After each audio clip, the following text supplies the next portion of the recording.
Registration করার জন্য এই ভিডিওর প্রথম কমেন্টে লিংক দেওয়া আছে, লিংকে ক্লিক করুন। লিংকে ক্লিক করার পর নিবন্ধন অপশনে ক্লিক করুন। নিবন্ধন অপশনে ক্লিক করার পর এরকম একটা ইন্টারফেস শো হবে। প্রথম করে আপনার নামটা বসিয়ে দিবেন। আমি আমার নিজের নামটা বসিয়ে দিচ্ছি, আপনি আপনার নামটা বসিয়ে দিবেন। নাম বসানো হলে কয়েকটি সংখ্যা যোগ করুন যাতে আইডিটি রেজিস্টার হয়। কয়েকটি সংখ্যা যোগ করার পর পাসওয়ার্ড অপশনে ক্লিক করুন।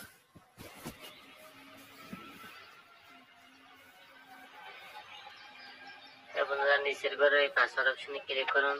এখানে কমপক্ষে আপনাকে 6টি অক্ষরের পাসওয়ার্ড দিতে হবে। কমপক্ষে 6টি অক্ষরের পাসওয়ার্ড দেওয়া হয়ে গেলে পাসওয়ার্ড নিশ্চিত করুন। নিশ্চিত করুন, এখানে ক্লিক করুন।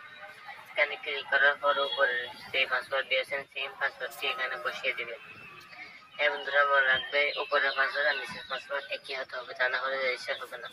তারপর মোবাইল নম্বর অপশনে ক্লিক করুন। মোবাইল নম্বর অপশনে ক্লিক করার পর আপনার ফোনে মোবাইল নম্বরটি যে নম্বরটি আছে সেই নম্বরটি 11 সংখ্যার সঠিকভাবে সুন্দর করে বসিয়ে দেবেন। বসানো হয়ে গেলে নিবন্ধন অপশনে ক্লিক করলে আপনাদের অ্যাকাউন্ট করা হয়ে যাবে। হ্যাঁ বন্ধুরা, আমাদের অ্যাকাউন্ট হয়ে গেছে। আমরা এখন আইডিটি ভেরিফাই করে নেব। ভেরিফাই করার জন্য দেখতে পাচ্ছেন নিচে সদস্য একটি অপশন আছে, সদস্য এই অপশনে ক্লিক করুন। এখানে ক্লিক করার পর এরকম একটা ইন্টারফেস হবে। এখানে মাই অ্যাকাউন্ট অপশনে ক্লিক করুন। আমার অ্যাকাউন্ট অপশনে ক্লিক করুন।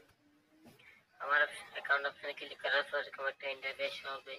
এখানে উপরের ঘরে নামটা লিখে দিবেন, আপনার নামটা লিখে দিবেন। আমি আমার নামটা লিখে দিচ্ছি, আপনার নিজের নামটা লিখে দিবেন। নামটা লেখানো দেওয়া হয়ে গেলে নিচের ইমেল অপশনে ক্লিক করুন। আপনাদের যে ইমেলটি আছে ইমেলটি বসিয়ে দিবেন। তারপর নিচের ঘর অপশনে ক্লিক করবেন। আমার যেহেতু অ্যাকাউন্ট আগে ছিল তাই আমি এটা পূরণ করে রেখেছিলাম। এই নিচের ঘরে লিখে দিবেন আপনাদের আইডি কার্ডে যে নামটি আছে সেই নামটি সঠিকভাবে আইডি কার্ড থেকে দেখে দেখে বসিয়ে দিবেন। এটি বসানো হয়ে গেলে জমা দিন ক্লিক করুন। জমা দিন অপশনে ক্লিক করে দিলে আপনাদের অ্যাকাউন্ট ভেরিফাই হয়ে যাবে। বন্ধুরা, আমাদের অ্যাকাউন্ট এখন ভেরিফাই করা শেষ। আমরা এখন টাকা জমা করব। টাকা জমা করার জন্য জমা দিনে ক্লিক করুন। জমা দিনে ক্লিক করার পর এরকম একটা ইন্টারফেস শো হবে। এখানে দেখতে পাচ্ছেন বিকাশ, নগদ, রকেট উপায়। আপনি যেটি থেকে ক্যাশ আউট করবেন সেটি সিলেক্ট করে দেবেন।